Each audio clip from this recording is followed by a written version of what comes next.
Hello and welcome back to Fallout 3, everybody. Welcome back to the Wasteland, where today we're going to be taking a look at a pretty iconic weapon in Fallout. This is the laser pistol, and there's actually quite a few unique variations of the laser pistol, so let's go over each of them. Laser pistol is probably going to be the very first energy weapon that you find, assuming that you don't just rush the unique plasma rifle, which is a really good strategy to do at the start of Fallout 3. But the laser pistol is probably going to be the most common one that most people find. And the laser pistol is actually a pretty solid early game weapon. Even into the mid game, it's actually pretty solid. The laser pistol does 12 damage per shot, which is pretty good. That's actually pretty decent damage per shot. This does 72 damage per second. You can spam out the laser pistol actually quite fast, which is good. This has above average crit chance at 1.5 times, so it's more likely to hit crits. Does 12 crit damage, same as its regular damage. Those are pretty nice stats. Costs 17 action points, so doesn't use up that much action points in VATS. This has a big old 0 for spread, so it is extremely accurate. You can use it at extremely long ranges and not have to worry about it. It's kind of cool that you have a handgun that can do that. This one holds 30 rounds in the magazine, which is a lot too. It's actually really nice. This one weighs 3, and for the item health, this one can shoot 729 shots before it breaks. That's pretty good. It makes it so the laser pistol doesn't break super quick. For the general pros of the laser pistol, the damage per second is really nice, especially in the early game. 72 damage per second is nothing to scoff at. That's actually beating out things like the assault rifle early on, so that's actually really good. It has common ammo. The energy cells are not hard to find at all for the laser pistol. They're one of the more common ammos. Robots tend to carry them around. They're pretty common to find in ammo boxes. Interacting with any of the Brotherhood or Outcasts or anything, you're probably going to find quite a few of them too, just in the areas you don't even need to be fighting them. You can just find them laying around. And this one has really long range. It's really nice for a handgun to have as long range as it does. The only kind of con for the laser pistol is that it falls off compared to other energy pistols. And that's not that big of a con, because for the early and mid game, the laser pistol stays pretty solid. It's really nice to see that the laser pistol is actually quite good in this. It's very similar to how like the 10mm in Fallout 3 is quite good too throughout most of the game, just that it kind of falls off compared to some other options that you get later on into the game. So the laser pistol for an overall rating, I'm going to stick it into B tier. It's pretty good. Not the craziest energy weapon in the game, although there is some that are very crazy, but a really solid one nonetheless. Really solid compared to ballistic weapons too. And again, it's probably going to be your first and maybe your only energy weapon for a little while, unless you want to rush certain things, or you end up getting lucky and coming across like a laser rifle or a plasma rifle somewhat early on. There is also 3 or 4 unique variants of the laser pistol, depending on how you want to count. So let's talk about the first one that we have here, which is Colonel Autumn's laser pistol. And this one is interesting because there's actually 2 different versions of it. And the different versions depend on whether or not you have certain DLCs. So the Colonel Autumn's pistol that I'm going to be talking about is the one if you have the Broken Steel DLC. This is the one that you pretty much get to keep. The other one you don't, because this is at the final confrontation with Colonel Autumn at the end of Fallout 3. If you have Broken Steel, then the game continues and you can keep this pistol. If you don't, then the game just ends there and you don't get to keep Colonel Autumn's pistol.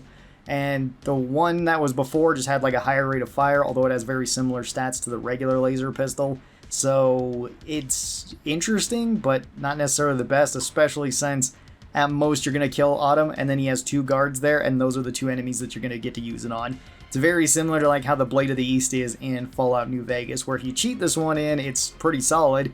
If you don't cheat it in, it's really not that good because there's just not very many enemies for you to be fighting because you're at the end of the game.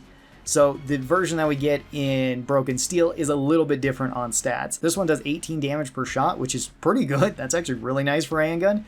This one does 108 damage per second, which is also pretty solid. This one has a 1.5 times crit modifier, same as the regular one, but does 18 crit damage, so that's nice. Still has 17 action points, still has 0 spread, holds 30 rounds, weighs 2 weight, so it's more lightweight than the regular one.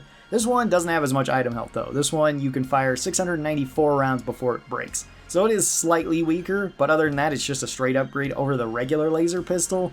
The main problem is by the time you're getting this, you're pretty much into the late game, unless you didn't end up doing any of the DLCs or any of the side quests yet, you just rush the main campaign. Then you could argue that you're still in like the middle of the game, which would probably be the best case scenario for Colonel Autumn's laser pistol.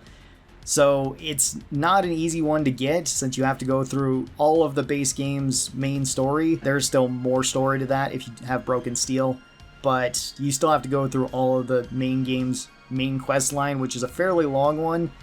and this one may not be your best option at that point. It's not a bad option at any point, and I think I'm going to put this one up into A tier. It is better than a regular laser pistol, but by that point you might have something better. Our next unique version is called the Protectron's Gaze. This one is one that you get from doing a quest. This one is where you side with the Mechanist, and then he will give you this one. And this is about the only kind of fair shotgun type weapon in this game. So besides the sawed-off double barrel, where that one's just kind of mid, the Protectron's Gaze is actually pretty good. So this one does 24 damage per shot. However, this fires out in a shotgun pattern, so it actually does less damage per shot because it counts as so many beams. But that doesn't matter so much. This one does 72 damage per second, the same as the regular laser pistol. It actually has a slower rate of fire.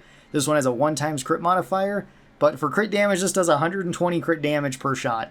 The main reason for this is because it counts as a shotgun weapon. So every laser from that shotgun can count as a crit. So you're getting multiple crits on a hit, which is why it does so much damage. 120 damage is a lot of damage, especially if you want to rush this in the early game. It becomes a very powerful weapon. This one costs 17 action points using VATS, same as the regular one. This one actually does have spread at 2.5 since it fires out like a shotgun. It kind of has to have some sort of spread. If it didn't, then this one would be even more insane. And this one holds 20 rounds in the magazine. That's still a lot for a shotgun though. A semi-automatic 20 round shotgun is still quite a lot. This one weighs 3 weight, and this one does have the lowest item health out of any of the laser pistols. I'm assuming that's to kind of balance it out. Sort of loose balance. It's not hard to find laser pistols laying around. This one can only fire 521 rounds before it breaks.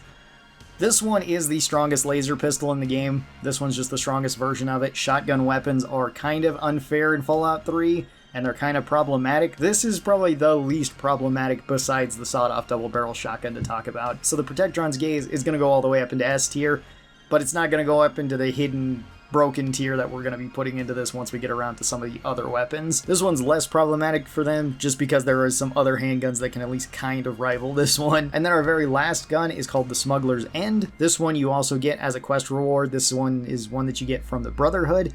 And this one's kind of weird because it seems like they took the exact same stats from Colonel Autumn's pistol and just stuck it onto this one. So you can get this one slightly earlier than Colonel Autumn's, but they're both basically the same gun. So this one does 18 damage a shot, 180 damage per second, has a 1.5 times crit modifier, does 18 crit damage, costs 17 action points, has 0 spread, 30 round magazine, weighs 2 weight, and has the exact same health as Colonel Autumn's pistol at 694. It's the same exact gun as Colonel Autumn's pistol. There's no difference to this other than the name of it. And this one you can get slightly earlier on than you can Colonel Autumn's pistol. So this one also goes into A tier. Everything that I said about Autumn's pistol also applies to this one. It's good, but by the time you're getting it, you might have gotten something better. If you want to rush the Protectron's Gaze, it would kind of beat out these other pistols, at least for a shotgun pistol style role, assuming that you're not using other shotgun style weapons. But even then, there's no other shotgun style weapon that uses the energy cells. Overall, the laser pistol is pretty solid. A lot of the energy weapons of Fallout 3 are pretty solid, even though there's not a whole lot of them. Tell me your thoughts on the laser pistol and all of its unique variants down in the comments below. I hope that you guys enjoyed this. Thank you guys so very much for watching it, and I'll talk to you next time. Bye-bye, everybody.